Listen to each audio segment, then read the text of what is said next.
विजय असो, भूमिपुत्रांचा विजय असो, दिबा पाटील साहेबांचा विजय असो। कोण म्हणतं देणार नाही, घेतल्याशिवाय राहणार नाही, कोण म्हणतं देणार नाही, घेतल्याशिवाय राहणार नाही। जमीन आमच्या हक्काची नाही कुणाच्या बापाची, जमीन आमच्या हक्काची नाही कुणाच्या बापाची। नवी मुंबई आंतरराष्ट्रीय विमानतळाचं नाव फक्त दिबा पाटील साहेबांचं, आंतरराष्ट्रीय विमानतळ नाव कोणाचं, दिबा पाटील साहेबांचं। संपूर्ण अग्निकुल बांधव असेल, भूमिपुत्र असेल, कृती समिती असेल, सर्व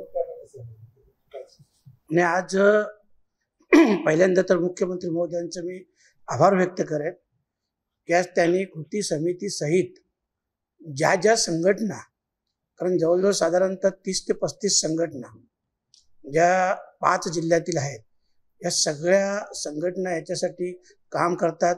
अनेक वर्ष या संघर्षामध्ये या सगळ्या संघटनांचं योगदान, खूप मोठं योगदान आहे। जरी नेते मंडळी सर्वपक्षीय असली तरी सुद्धा स्थानिक भूमिपुत्रांपर्यंत पोहोचणे, त्यांच्यामध्ये समाज जागृती करणे आणि सगळ्यांना एकत्र करणे, हे खरं म्हटलं तर सगळ्यात महत्त्वाचं काम या सगळ्या संघटनांनी केलेलं आहे। आणि आज सगळ्या संघटनांसहित मुख्यमंत्री महोदयांनी ही मीटिंग बोलवली। आणि गेले इतके वर्ष आपण पाहत असाल किंवा एक 2-4 दिवसापूर्वी सुद्धा सगळ्यांच्या तोंडून एकच होता की महाराष्ट्र विधानसभा असेल किंवा विधान परिषद यांनी एकमताने ठराव केंद्राकडे पाठवलेला आहे, परंतु केंद्र अजून विचाराधीन आहे, अशा प्रकारचं होतं। पण आज मुख्यमंत्री महोदयांनी एकदम क्लिअर बोलले की हा प्रस्ताव केंद्राकडे गेलेला आहे।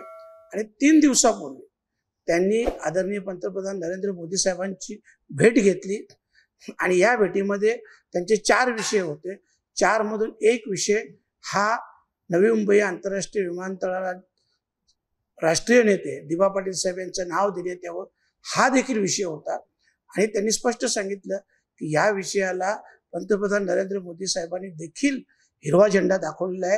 आणि पंतप्रधान महोदयांनी असा शब्द दिला की जो प्रस्ताव राज्य शासनाकडून आलेला आहे तोच प्रस्ताव अंतिम असेल आणि त्याच्यासाठी खास करून ते नवीन एक GR काढत आहेत, जे एक नवीन पॉलिसी बनवत आहेत की ज्याच्यातून हे सगळे नामांतराचे विषय असतील, हे सगळे अधिकार ते याच्या पुढे राज्य सरकारला देणार आहेत। त्याच्यामुळं त्यांनी तेही सांगितलं की आता जे उद्घाटन आहे, हे उद्घाटन जरी झालं तरी सुद्धा कमीत कमी 2 महिने जे काय रेग्युलर चालण्यासाठी टेक ऑफ किंवा लँडिंगसाठी असेल तर कमीत कमी 2-2.5 महिन्याचा गॅप पडणार आहे।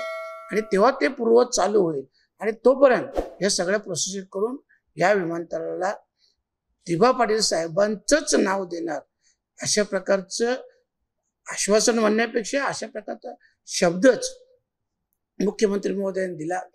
आणि त्यामुळं माझ्या मते तर कृती समिती असेल किंवा सगळ्या संघटना असतील, खरं म्हटलं तर याचं सगळं श्रेय या सगळ्या संघटनांचं आहे, स्थानिक भूमिपुत्रांचं आहे।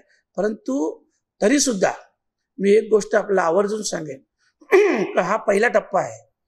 ह्या पहिल्या टप्प्यात जरी आपण यशस्वी झालो तरी सुद्धा अजून अंतिम टप्पा बाकी आहे। कारण ज्या दिवशी या विमानतळाला नाव लावण्यात येईल तोच दिवस खरा सगळ्यांच्या विजयाचा दिवस असेल। आज मुख्यमंत्री महोदयाच्या बोलण्यातून एक विश्वास व्यक्त झाला आणि त्यांनी जेव्हा हे सगळं डिटेल्स सांगितलं की 3 दिवसापूर्वी पंतप्रधान नरेंद्र मोदी साहेब यांची भेट घेतली, त्याच्यामुळं एक प्रकार, आणि ते बोलताना त्यांनी हेही सांगितलं की माझ्या मनात देखील कुठेतरी संशयाचं थोडं वातावरण होतं की नक्की केंद्र सरकारच्या मनात काय आहे। परंतु जेव्हा भेट घेतली, आदरणीय पंतप्रधानांनी त्यांना सांगितलं की तुमचा जो ठराव आहे तोच अंतिम असेल, त्यामुळे ते देखील निश्चिंत झालेले आहेत। आणि लवकरात लवकर या विमानतळाला राष्ट्रीय नेते दिबा पाटील साहेब यांचं नाव देण्यात येईल। परंतु तरी सुद्धा मी एवढंच सांगेन की हा पहिला टप्पा आहे, लढाई अजून खूप बाकी आहे। उलट ही कमी वेळ होती, या कमी वेळात जेवढा लढा द्यायचा किंवा जेवढी तयारी करायची तेवढी आम्ही करत होतो। परंतु आता 2-2.5 महिन्यात उलट सगळ्या संघटनांची, सगळ्या भूमिपुत्रांची जबाबदारी ही दुपटी तिपटीने वाढलेली आहे। आणि आपण सगळ्यांनी या गोष्टीचं भान ठेवायचं।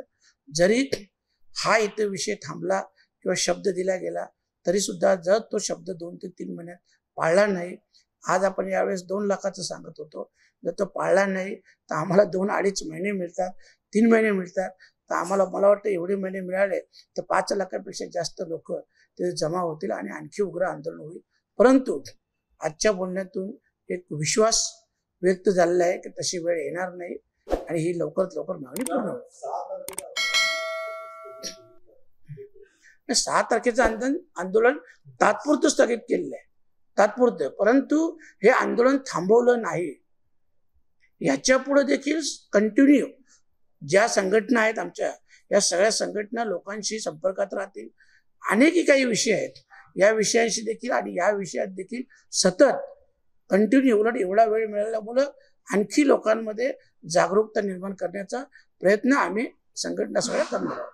या पद्धतीने या विषयावरती आता श्रेयवादाची एक मतमतांतर सुरू झालेली आहे. कृती समिती असेल, स्थानिक भूमिपुत्र असतील, वेगवेगळ्या संघटना असतील आणि या पार्श्वभूमीवरती तुम्ही सुद्धा आंदोलनाला नवी दिशा दिली. नक्की काय सांगाल आता श्रेय नक्की तुम्ही कोणाला द्याल? बघा काय आहे, तुम्हाला माहित आहे की हा 2 वर्ष विषय तसा शांत झाला होता आणि तो शांत झाल्यामुळे मला ते आंदोलन करावं लागलं. परंतु आंदोलनाचं खरं श्रेय हे स्थानिक भूमिपुत्रांचं आहे.